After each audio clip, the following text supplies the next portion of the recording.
स्वागत है आप सभी का आपके अपने channel career classes Guddu sir में। अगर आप हमारे चैनल पर नए हैं तो हमारे चैनल को सब्सक्राइब जरूर करें और बेल आइकन की घंटी को प्रेस करें ताकि हमारे अगले वीडियो सबसे पहले देख सके। धन्यवाद। हेलो फ्रेंड्स, आप देख रहे हैं अपने YouTube channel career classes Guddu sir. आज हम आप लोग को प्रश्नावली 4.3 को बहुत ही बेहतर तरीके से समझाएंगे। ठीक है, पिछले प्रश्नावली के 4.2 में हम आपको द्विघात समीकरण को हल करना सिखाए थे गुणनखंड विधि से, और इस प्रश्नावली में हम आपको सिखाएंगे गुणनखंड विधि से नहीं बल्कि आज सिखाएंगे हम आपको पूर्ण वर्ग विधि। पूर्ण वर्ग विधि से कैसे हम द्विघात समीकरण के मूल को ज्ञात करते हैं, जो कि काफी इंटरेस्टिंग है। तो चलिए आते हैं पहले प्रश्न की ओर। ठीक है, तो पहला प्रश्न क्या दे रहा है उसको हम थोड़ा सा पढ़ते हैं।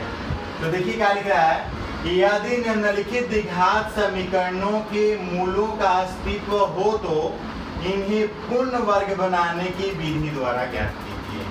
मतलब कुछ समीकरण दिए हैं 1 2 3 4, और ये चारों समीकरण को हमको पूर्ण वर्ग बनाने की विधि द्वारा इस समीकरण का मूल ज्ञात करना है।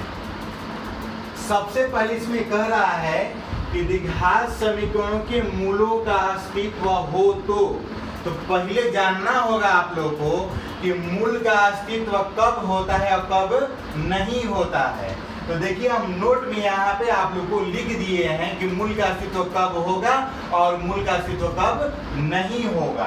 तो चलिए आते हैं, देखिए किसी द्विघात समीकरण के मूलों का अस्तित्व होगा यदि विविक्तकर, आप लोग को पहले भी बतला चुके हैं कि विविक्तकर, अगर आपको बातें याद नहीं होगी तो हमारे पिछले वीडियो आप द्विघात समीकरण के देख सकते हैं। ठीक है, तो देखिए कह रहा है कि विविक्तकर यानी कि b² - 4ac को ही क्या बोलते हैं, विविक्तकर या विवेचक बोलते हैं। यानी कि b² - 4ac का जो वैल्यू आएगा यदि वह 0 से बड़ा हो, क्या 0 से अगर बड़ा हो या 0 के बराबर हो तो, यानी कि b² - 4ac का जो वैल्यू होगा यदि 0 से बड़ा होगा या 0 के बराबर होगा तो दो कंडीशन यानी दो शर्त में क्या होगा, वो मूल का अस्तित्व होगा। अन्यथा यदि b² - 4ac का वैल्यू यदि माइनस में हो जाए, ऋणात्मक आ जाए, यानी कि वह 0 के बराबर न हो करके 0 से क्या हो जाएगा, छोटा हो जाएगा, तो उस स्थिति में क्या कहेंगे कि मूल का अस्तित्व नहीं होगा। तो बस इतना ही याद रखिए कि बड़ा होगा और बराबर होगा तो मूल का अस्तित्व होगा, यदि बड़ा नहीं बल्कि छोटा हो जाए तो उस कंडीशन में क्या होगा, मूल का अस्तित्व नहीं होगा। तो ये पहला प्रश्न हम ले करके आपको पूर्ण वर्ग विधि बतलाने जा रहे हैं। ठीक है, क्या दिया पहला प्रश्न, 2x² - 7x + 3 = 0 दिया है। तो हम यहाँ पर लिखेंगे दिया गया समीकरण, दिया गया समीकरण 2x² - 7x + 3 = 0 है। ठीक है, और देख लीजिए यहाँ हम तुलना करेंगे इसके व्यापक रूप से। कैसे, क्या होता है व्यापक रूप, ax² + bx + c = 0 से तुलना करेंगे। तो देखिए a क्या स्थान पर यहाँ के क्या है, 2 है ना, तो लिखेंगे यहाँ a = 2, और यहाँ फिर तुलना करेंगे यहाँ, तो b बराबर कितना है, -7, तो लिखेंगे b बराबर -7 तथा c बराबर कितना है, 3 है। तो पहले हम यहाँ पे लिख लेंगे c बराबर 3। ठीक है, इसलिए विविक्तकर d निकालेंगे हम लोग। तो विविक्तकर d बराबर क्या होता है, b² - 4ac। तो हम इसका वैल्यू निकालेंगे b² - 4ac का। तो चलिए b का मान रख देते हैं -7 का स्क्वायर -4 ए कितना है हमारा 2 है, सी कितना है 3 है। चलिए -7 का वर्ग कितना हो जाएगा 49 माइनस, देखिए गुणा कर लीजिए, 3 दूनी 6, 6 चौके कितना हो जाएगा 24, घटा देंगे तो कितना आ जाएगा 25 आ जाएगा। ठीक है, अब देख लीजिए जो विभेदकर डी आया उसका वैल्यू कितना आया 25 आया ना, तो 25 जो है 0 से बड़ा है कि नहीं, स्वाभाविक है 25 जो है 0 से बड़ा है, यानी कि यहाँ पर विभेदकर जो डी है यहाँ 0 से क्या है बड़ा है, तो लिखेंगे चूंकि डी बड़ा 0 अतः इस द्विघात समीकरण पर है ना कि मूलों का अस्तित्व है, कि मूलों का अस्तित्व है, ठीक ना, मूलों का अस्तित्व है। तो हम लोग तो अभी जांच किए कि मूल का अस्तित्व है या नहीं है, तो हम यहाँ पर जांच कर लिए। अब हमें कर क्या रखा है आगे कि पूर्ण वर्ग बनाने की विधि द्वारा इसका मान भी निकालना है, इनके मूल भी निकालना है। तो कैसे निकालते हैं पूर्ण वर्ग विधि से, आप बहुत ध्यान पूर्वक वीडियो को देखते रहिए, बहुत ही बेहतर तरीके से आपको समझाएंगे। ठीक है, तो देखिए पहली समीकरण को हम लोग लिख लेंगे 2x² minus 7x plus 3 equal to 0। कोई भी अगर समीकरण दिया रहेगा तो पहले उसको लिख लेंगे, और यह ध्यान दीजिएगा x² के जो गुणांक होगा उससे क्या करते हैं पूरे समीकरण में भाग देते हैं। तो x² गुणांक यहाँ पर कितना है 2 है ना, तो नीचे लिखेंगे पूरे समीकरण में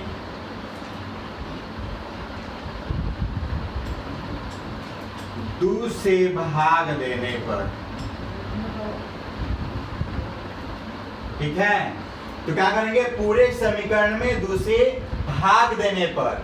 कैसे, क्यों 2 से भाग दे रहे हैं, क्योंकि हमारा x² का गुणांक यहाँ पर 2 है, 3 रहता तो 3 से भाग देते, 4 रहता तो 4, यानी कि x² का जितना भी गुणांक रहेगा उसी से हम लोग क्या करते हैं पूरे समीकरण में भाग देते हैं। तो देख लीजिए कैसे भाग दे रहे हैं, तो देखिए इसमें 2 से भाग देंगे तो ये क्या हो जाएगा x² बचेगा, फिर माइनस यहाँ पर हो जाएगा 7/2x, और यहाँ हो जाएगा 3/2 इक्वल टू क्या हो जाएगा 0। आप एक फॉर्मूला बहुत ही अच्छी तरीके से जानते होंगे, a² minus 2ab plus b² बराबर क्या होता है a माइनस b का होल स्क्वायर। ठीक है, इस फॉर्मूला को देख करके थोड़ा सा समझने का प्रयास कीजिए कि कोई भी चीज अगर होल स्क्वायर के रूप में, कि पूर्ण वर्ग के रूप में लाना है तो क्या चीज होना चाहिए। तो देख लीजिए सबसे पहला बात, जरूरी बात होता है कि न्यूमेरिक वैल्यू यानी कि संख्यात्मक जो मान है हमारा क्या होना चाहिए 2 आना चाहिए, यानी गुणा में क्या होना चाहिए 2 होना चाहिए। और दूसरी की बात क्या है, उसके आगे क्या बात है कि 2 के जो गुणा में रहेगा वो दोनों का भी स्क्वायर होना चाहिए। तो देखिए 2 के गुणा में a और b है, और a और b का यहाँ पर देखिए a का स्क्वायर है और यहाँ क्या है b का स्क्वायर है, यानी कि इस तरह की जब बातें होगी तब जाके क्या होगा कि पूरा को हम क्या, इतना को हम क्या कर सकते हैं पूर्ण वर्ग यानी होल स्क्वायर के रूप में लिख सकते हैं। तो देखिए हमें इस बात को भी करना क्या है कि पूर्ण वर्ग के रूप में लिखना है। ठीक है, तो देखिए पूर्ण वर्ग के रूप में लाने के लिए हम क्या कर रहे हैं, क्या क्या जरूरत पड़ रही है। तो पहले इसको लिखते हैं या x² माइनस, आप देख लीजिए हम ये करना जब न्यूमेरिक वैल्यू 2 होना चाहिए, लेकिन यहाँ पे नहीं है तो अपने से लेकर के आएंगे। तो देख लीजिए 2 लेकर के आए गुणा में, ठीक है, और यहाँ पर पहले से उपलब्ध था 7/2, तो देख लीजिए 2 के गुणा में लेके आना चाहते हैं तो ये ऐसे नहीं आएगा, साथ ही साथ आपको क्या करना, 2 से गुणा कर रहे हैं तो 2 से भाग भी करना होगा, ठीक है। और उसके बाद क्या बचा x, तो x को हम लोग क्या करेंगे, लिख लेंगे। तो चलिए न्यूमेरिक वैल्यू हमारा यहाँ पे 2 आ गया। अब क्या जरूरत है, तो देख लीजिए 2 के जो गुणा में x है उसका पहले से ही स्क्वायर है, x का क्या है, पहले से स्क्वायर है। सिर्फ इतना का स्क्वायर नहीं है हमारे पास, ठीक है, सिर्फ इतना का स्क्वायर नहीं, 7/2 दूनी के 4 ना, लेकिन 7/4 का स्क्वायर नहीं है, यानी 7/4 का स्क्वायर जोड़ना पड़ेगा इसमें। तो हम क्या करेंगे कि 7/4 का स्क्वायर क्या करेंगे, जोड़ देंगे, ठीक है। तो 7/4 का स्क्वायर जोड़ देंगे। तो देखिए ध्यान से देखिए, जिस तरह से यहाँ गुणा किए 2 का तो 2 से भाग करना पड़ा, उसी तरह इतना प्लस किए हैं तो इतना माइनस भी करना पड़ेगा। तो क्या करेंगे, -7/4 का होल स्क्वायर, ठीक है, यानी कि इतना प्लस किए तो इतना माइनस भी करना पड़ेगा। अब क्या बचा है, पहले से 3/2, तो हम यहाँ पे लिखेंगे +3/2 = 0, ठीक है। अगर इतनी बात आपको समझ में आ गया होगा तो फिर आगे दिक्कत होने वाली नहीं है। इस बात को बार बार वीडियो में देखिएगा और समझ लीजिएगा, फिर दिक्कत होने वाली बातें खत्म हो जाएगी। तो चलिए अब आगे बढ़ते हैं। या आप देख लीजिए इतना जो बातें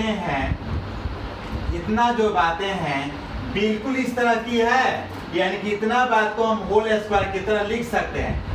आपने कॉपी में ऐसा मत कीजिएगा, हम समझाने के लिए एक्स्ट्रा लाइन खींचे हैं ताकि इतनी बात के बारे में बोलना चाहते हैं। तो चलिए क्या होगा, x - 7/4 है ना, 7/4 का क्या हो जाएगा, होल स्क्वायर, ठीक है। और ये जो पार्ट बचा हुआ है आप क्या कर रहे हैं कि बराबर की उस तरफ लेके चले जा रहे हैं, ठीक है। तो देखिए ये माइनस है तो उधर जाएगा तो प्लस में हो जाएगा ना, और 7 के वर्ग कितना हो जाएगा, 49, और 4 का वर्ग कितना हो जाएगा, 16, और ये प्लस में 3/2 है तो उधर जाएगा क्या हो जाएगा, माइनस में हो जाएगा 3/2। पास में रहे हैं। अब देखिए दोनों का एलसीएम कितना हो जाएगा, 16, और उसके बाद देखिए 2 से भाग देंगे 16 में तो 8 बार में तो 8 से गुणा करें तो 8 3 कितना हो जाएगा, 24, तो 49 माइनस कितना हो जाएगा, 24। या x - 7/4 का होल स्क्वायर बराबर 49 में से 24 का डंडे कितना आ जाएगा, 25/16। आप क्या करेंगे, स्क्वायर को हम बराबर के उस तरफ भेजेंगे, तो क्या होगा, ये स्क्वायर जो इधर आके के रूट में बदल जाता है ना, तो लिखेंगे या x - 7/4 बराबर, ये पूरा पार्ट क्या हो जाएगा आपका, रूट में हो जाएगा 25/16। और ये भी ध्यान लीजिए, एक मान प्लस में लिखेगा और एक मान क्या होगा, माइनस, प्लस माइनस दोनों लेते हैं, ठीक है। अब देखिए 25 का वर्गमूल निकालिए, कितना आ जाएगा, 5 हो जाएगा, और ये 16 का वर्गमूल कितना हो जाएगा, 4 हो जाएगा। यानी कि इतना के बराबर एक बार +5/4 लेंगे और इतना के बराबर एक बार -5/4 लेंगे, यानी कि प्लस माइनस दोनों में लेना होगा। तो लिखेंगे यहाँ पर, तब x - 7/4 = प्लस में ले रहे हैं 5/4, लिखेंगे फिर यहाँ या x - 7/4, अब माइनस में ले रहे हैं -5/4। देख लीजिए इतना बराबर +5/4 लिए प्लस में, और यहाँ पर -5/4 ले लिए, ठीक है। अब इसको हल करेंगे, इसलिए x बराबर, देखिए इसको हम इधर भेज रहे हैं, ठीक है, माइनस से हम उधर भेज रहे हैं, तो ये क्या हो जाएगा, प्लस में हो जाएगा 7/4 प्लस 5/4, या फिर यहाँ पर x बराबर, इसको देख तो क्या हो जाएगा, 7/4 माइनस 5/4, ठीक है। अब देखिए इसलिए या एक बार लिख दें यहाँ, या x बराबर, जोड़ लेंगे यहाँ पर 7 5 12 बटा में 4, ठीक है। तो क्या हो जाएगा, 4 3 12 ना, तो 3 हो गया। यहाँ x बराबर देखिए एलसीएम हो जाएगा आपका 4, 7 में से 5 तो कितना 2 ना, जैसे घटा लेंगे तो कितना हो जाएगा 1/2, ठीक है। तो लिखेंगे अतः इस द्विघात समीकरण के दो मूल, देख लीजिए क्या आया, 3 आया और एक 1/2 आया ना, तो लिखेंगे हम दो मूल 3 और 1/2 है, ठीक है। अब क्वेश्चन नंबर 2 देखिए, दिया गया समीकरण क्या है यहाँ पर 2x² + 6 - 4 = 0 है। तो यहाँ पे लिखेंगे, यहाँ a बराबर कितना है 2 है, b बराबर कुछ नहीं है ना, यानी कि कितना है 1 है, तथा c बराबर कितना है -4 है, ठीक है। इसलिए विविक्ताकार b बराबर b² - 4ac, यानी कि क्या करेंगे विविक्तर t हम लोग निकाल लेंगे, ठीक है। तो निकालिए b² यानी कि b कितना है आपका 1 है, तो 1 का स्क्वायर -4, a कितना है आपका 2 है, और c कितना है आपका -4 है। तो यहाँ हो गया 1, ये माइनस माइनस यहाँ प्लस हो जाएगा, 4 दूनी 8 और यहाँ 8 और 4 कितना हो जाएगा 32 हो जाएगा, कितना आ गया 33। तो लिखेंगे यहाँ पर चूंकि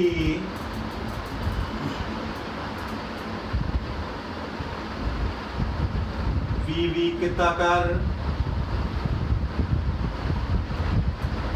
d बड़ा है 0 से ना, बड़ा है 0 से, अतः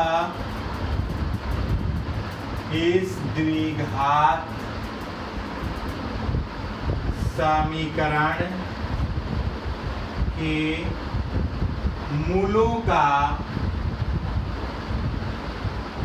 अस्तित्व है, ठीक है। मूलों का अस्तित्व है, क्यों है भाई, क्योंकि विविक्तर d जो है 0 से बड़ा है, इसलिए मूलों का अस्तित्व है। तो जब मूलों का अस्तित्व है तो कह रहे कि उस मूल को निकालिए, तो हम लोग फिर पूर्ण वर्ग विधि से हम इसका मूल निकालेंगे। तो चलिए देखते हैं, पहले समीकरण लिख लेंगे 2x² + 6 - 4 = 0। आपको पहले बतला चुके हैं कि x² का जितना भी गुणांक हो उससे पूरे समीकरण में क्या करते हैं, भाग देते हैं। लिखेंगे पूरे समीकरण में 2 से भाग देने पर, ठीक है, 2 से भाग देने पर देखिए क्या होता है, क्या हो जाएगा x² + 1/2x हो जाएगा ना, 1/2x माइनस, देखिए 4/2, तो 2 से कैंसिल हो तो कितना हो जाएगा 2 हो जाएगा, इक्वल टू क्या हो जाएगा, यहाँ x के गुणांक का जो चिन्ह है यहाँ पर क्या है प्लस है, इसलिए हम फॉर्मूला लगाएंगे a² + 2ab + b² बराबर a + b का होल स्क्वायर वाला फॉर्मूला लगाएंगे, ठीक है। प्लस वाला है क्योंकि यहाँ पर एक से गुणा क्या है प्लस में है, ठीक है। तो चलिए अब ऐसा रूप लगा के ऐसा रूप बनाते हैं उसका। तो देख लीजिए करेंगे क्या, लिख रहे हैं या x² और यहाँ पर क्या है प्लस है, तो प्लस यहाँ पर लिख देंगे। न्यूमेरिक वैल्यू हमें क्या चाहिए 2 चाहिए ना, तो देखिए हम 2 लिख दिए और क्या करेंगे आपको नीचे भागी करना पड़ेगा ना, तो देखिए लिख रहे हैं यहाँ पे 1/2 गुने 2 कर दे रहे हैं, 2 से हम भाग भी दे दिए और x है यहाँ पर तो x से लिख लेंगे, तो देखिए 2 से गुना और 2 से भाग भी कर दिए। अब हम कह रहे हैं कि x का पहले से स्क्वायर है तो बाकी जो बच गया इतना है, इनके 1 2 दूनी के 4 1/4 का स्क्वायर जोड़ना पड़ेगा।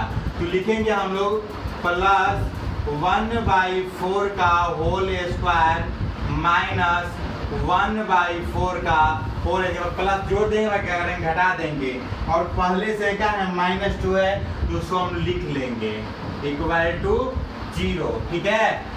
या अब देख लीजिए आगे इतनी जो बातें हैं उसको हम लिख रहे हैं x प्लस 1/4 का होल स्क्वायर। ये कैसे लिख रहे हैं इतनी सारी बात को, बाई फॉर्मूला से लिख रहा है। ठीक है ना, ध्यान दीजिएगा। और देख लीजिए अब ये बाकी जो बचे हैं उसको उधर भेज देते हैं, इसको उधर भेजेंगे ये माइनस तो प्लस में जाएगा तो 1 बटा क्या हो जाएगा 1 का स्क्वायर 1 और 4 का स्क्वायर कितना हो जाएगा 16 हो जाएगा। ये माइनस उधर जाएगा तो क्या हो जाएगा प्लस हो जाएगा और ये हो जाएगा 2। ठीक है। अब क्या आगे बढ़ रहे हैं हम लोग यहाँ। अब देखिए स्क्वायर को हम उधर भेजेंगे पर इसको कैलकुलेशन थोड़ा सा कर लेते हैं। एलसीएम हो जाएगा 16, यहाँ 1 16 दूनी कितना हो जाएगा 32। ठीक है। आप 32 से जोड़ेंगे तो कितना जाएगा हो जाएगा 33/16। ठीक है। अब ऐसा उधर भेज रहे हैं x प्लस 1/4 बराबर उधर भेज रहे हैं तो प्लस और माइनस में दोनों में रूट बैठेगा यहाँ पर 33 में कितना हो जाएगा 16। तो देख लीजिए प्लस माइनस 33 का तो वर्गमूल बाहर निकलेगा नहीं तो 33 अंदर ही रख देंगे और 16 का वर्गमूल कितना हो जाएगा 4 हो जाएगा। या x प्लस 1/4 बराबर स्क्वायर को हम उधर भेज रहे हैं बराबर के उस तरफ, स्क्वायर जो है रूट में बदल जाएगा होगा प्लस माइनस में रूट 33 में क्या हो जाएगा 16। ठीक है। प्लस माइनस 33 का तो वर्गमूल निकलेगा नहीं तो 33 लिख लेंगे और 16 का वर्गमूल कितना हो जाएगा 4 हो जाएगा। तो अब देख लीजिए अब इतना बराबर एक बार प्लस में ले लेंगे और इतना बराबर क्या करेंगे माइनस में ले लेंगे। तो चलिए प्लस में पहले लिखते हैं x प्लस 1/4 बराबर हो जाएगा रूट में 33/4 या। ठीक है। अब माइनस एक बार ले रहे हैं x प्लस 1/4 बराबर रूट में कितना हो जाएगा माइनस में लेना है हमें माइनस रूट में 33/4। ठीक है। फिर लिखेंगे इसलिए x बराबर इसको इधर ले जा रहे हैं -1/4 प्लस रूट 33/4 या x बराबर हो जाएगा -1/4 माइनस रूट 33/4।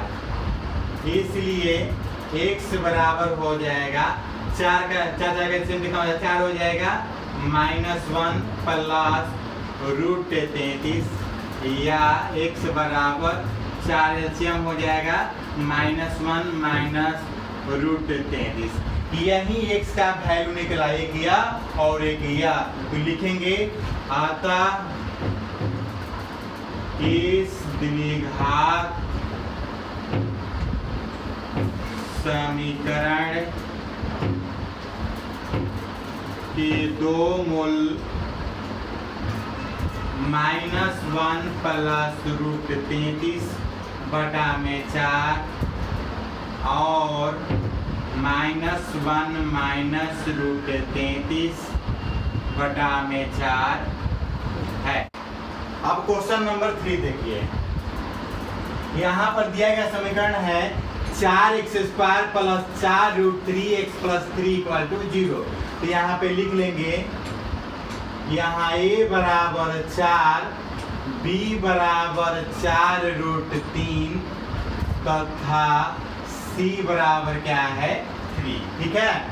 अब निकाल लेंगे इसलिए b तकर b बराबर b² माइनस 4ac होता है। तो b का मान हमें 4√3 का होल स्क्वायर कर देंगे -4। a का मान कितना है 4 है और c का मान कितना है 3 है। तो देखिए 4 का स्क्वायर करेंगे तो 16 हो जाएगा, √3 का स्क्वायर कितना हो जाएगा 3 हो जाएगा ना। तो 16 ये कितना हो गया 48। यहाँ पर देखिए 4 के 16 और 16 48 कितना हो गया 0 के बराबर हो गया ना। तो देखिए आपको हम बतलाए हैं कि d अगर 0 से बड़ा हो तब भी और बराबर हो तब भी, दोनों ही कंडीशन में क्या होता है मूल का अस्तित्व होता है। तो लिख लेंगे यहाँ पर चूंकि d बराबर 0 है अतः इस द्विघात समीकरण के मूलों का अस्तित्व है। ठीक है, और दिया गया समीकरण पुनः यहाँ पे लिख लेंगे हम लोग 4x² प्लस 4√3x प्लस 3 = 0। हम आपको बतलाए हैं कि करते क्या है कि x² के गुणांक से पूरे समीकरण में भाग देते हैं। तो लिखेंगे पूरे समीकरण में 4 से भाग करने पर, ठीक है, तो 4 से अगर भाग करते हैं तो 4 कैंसिल हो जाएगा तो क्या बचेगा x² बचेगा प्लस ये 4 भी कैंसिल हो जाएगा, क्या बचेगा √3 बचेगा और यहाँ पर क्या बचेगा x बचेगा और यहाँ 3/4 = 0 हो जाएगा। ठीक है, अब फर्स्ट इधर हल करते हैं हम लोग। या x² प्लस, ध्यान दीजिएगा यहाँ x का गुणांक प्लस में है इसलिए a² plus 2ab plus b² बराबर a प्लस b का होल स्क्वायर वाला फॉर्मूला लगेगा। ठीक है ना। तो हमें न्यूमेरिक वैल्यू क्या होना चाहिए 2 होना चाहिए। तो 2 हमें क्या करना गुणा करना पड़ेगा यहाँ पे ना। तो लिखेंगे 2 गुणे √3 और ध्यान दीजिए अगर 2 का गुणा कर रहे हैं तो हमें 2 का भाग भी करना पड़ेगा ना। और अब क्या बचा x बचा है तो यहाँ x ले लेंगे और ध्यान से देखिए 2 के गुणा में ये दोनों है तो x का तो पहले से स्क्वायर है और यहाँ √3/2 का स्क्वायर हमें लेकर के आना होगा।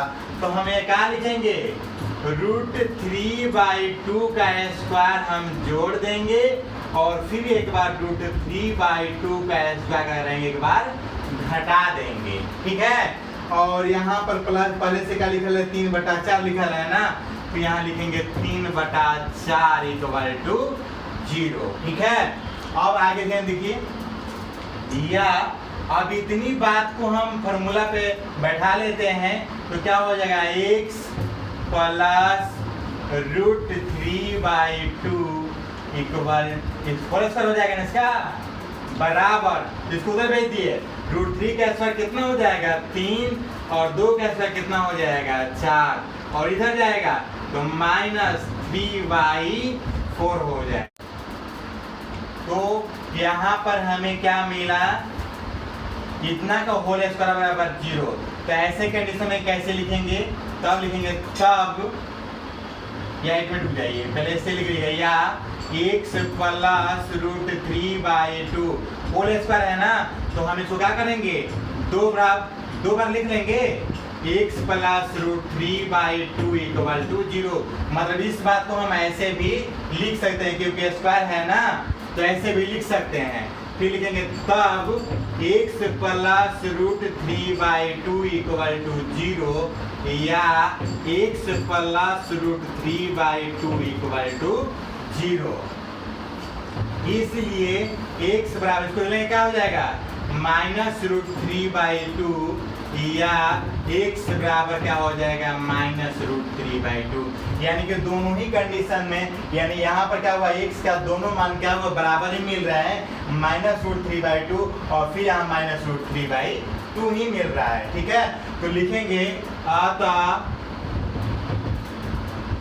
इस द्विघात समीकरण के दो मूल -√3/2 और -√3/2 है। यह दोनों मूल सेम मायने के बराबर है। क्यों आया? क्योंकि यहाँ d हमारा जो है 0 के बराबर आया था, यानी दोनों मूल क्या होंगे? बराबर होंगे। आप इसको नोट कर लीजिए। अब क्वेश्चन नंबर 4 देखिए। क्वेश्चन नंबर 4 में क्या है? 2x² + x + 4 = 0 दिया है। लिखेंगे हम लोग यहाँ पर, यहाँ a बराबर 2, b बराबर क्या है? कुछ नहीं है ना, तो 1 ले लेंगे, और c बराबर क्या है यहाँ पर? 4 है। इसलिए विविक्तकर d बराबर b² - 4ac। तो b यहाँ पे हमारा है 1, तो 1 कैंसिल हो जाएगा, -4, a का मान है 2 और c का मान कितना है? 4 है। तो यहाँ 1² 1 ही हो जाएगा, -4 दूनी 8 और 8 चौकी कितना हो जाएगा? 32। और इसे 1 घटाएंगे तो कितना हो जाएगा? -31। देखिए यहाँ पे विविधकर जो है हमारा क्या हो गया? माइनस में आ गया। माइनस में आने का मतलब है कि ये 0 से क्या हो गया? छोटा हो गया। तो अभी आपको नोट में लिखवाए थे कि यदि विविधकर जो है आपका अगर 0 से छोटा हो जाए तो मूल का अस्तित्व नहीं होता है। तो हमें क्या लिखेंगे यहाँ पर? चूंकि d <0 छोटा है 0 से, अतः इस द्विघात समीकरण के मूलों का अस्तित्व नहीं है। ठीक है, तो आप लोग नोट कर लेंगे। और एक बार और ध्यान दीजिएगा, इस वीडियो को बार बार देख करके बहुत ही बेहतर तक समझने की कोशिश करेगा, ताकि पूर्ण वर्ग विधि बहुत ही अच्छे तरीके से समझ में आ जाए, ताकि 7 जन्म तक आप लोग को याद रहे। ठीक है, आप नोट कर लीजिए।